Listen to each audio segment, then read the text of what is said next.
Many experts have argued this is a gross misinterpretation.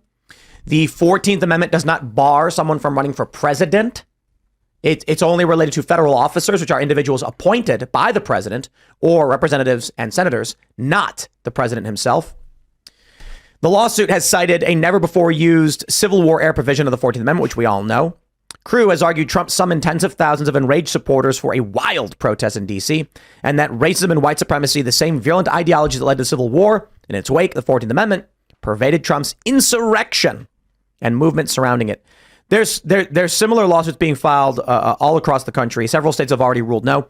We judges, we may see these get appealed to the Supreme Court, and the same thing may happen. You know, I thought it was going to be Colorado. Now, there's an important distinction here. The Colorado Supreme Court ruling is stayed until January 4th, but that's meaningless.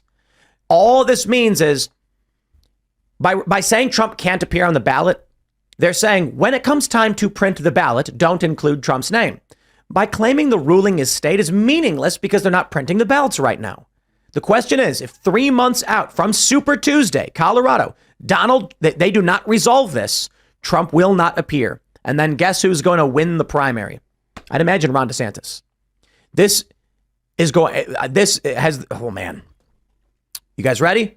I hope you have a trusty fifth by your side, because for those that are enjoying a nice drinking game, you're going to need it. But we'll start slow. I know you're all getting ready, but not yet. First, the GOP is going to erupt into just bickering and infighting like we've already seen. I mean, one of the big stories out of last night with Tucker was that Tucker Carlson said the people who represent DeSantis online are some of the nastiest, stupidest, and zero-sum people he's ever seen. It is apparent that the Republican Party is not getting along. However, most people support Donald Trump. And I'm not saying Republicans, most people. When they remove him from the primary and the RNC tries to give the nomination to someone else, I mean, there's going to be a revolt. Mm-hmm. Yeah, there was a lot of people that took issue with what Tucker said about the DeSantis campaign, and I've seen some of it. Like there are some people on the DeSantis campaign that have been fairly nasty and stuff, but there were a lot of people that were really upset that Tucker had the audacity to point to say that he saw that, or that was his were impression. They all from the DeSantis campaign? I think they were. Yeah, okay. Yeah. Well, that's it's a lot of fans of DeSantis, but look, when Christina Pashaw, who is basically Ron DeSantis' number 2, is personally leading flame wars against Trump's fans, yeah, you've debased yourself. You have lowered yourself to that of a fan.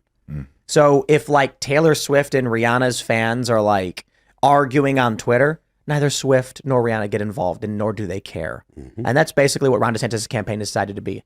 Yep. Just on par with Trump's fan base instead of Trump himself. So be it. But removing Trump from the ballot is the only way these people could win, which it's no surprise they've all made the move to try and win the nomination, because they all expect, at least everyone except for Vivek, they expect Trump to be removed.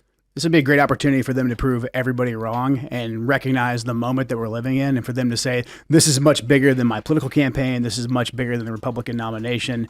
Vivek let it off perfectly. Mm-hmm. If they all rally around Donald Trump and say, hey, this is actually about preserving our democratic republic, that's what I think it's going to take for us to actually win. Because if we're divided, I mean, I fought a really hard Republican primary last year and unfortunately came up short because the Democrats don't play that game. If we fall for this time and we are not unified, we're not just going to lose the presidency. I'm afraid we'd lose the entire country. So I hope everyone recognizes what time it is right now and gets really serious.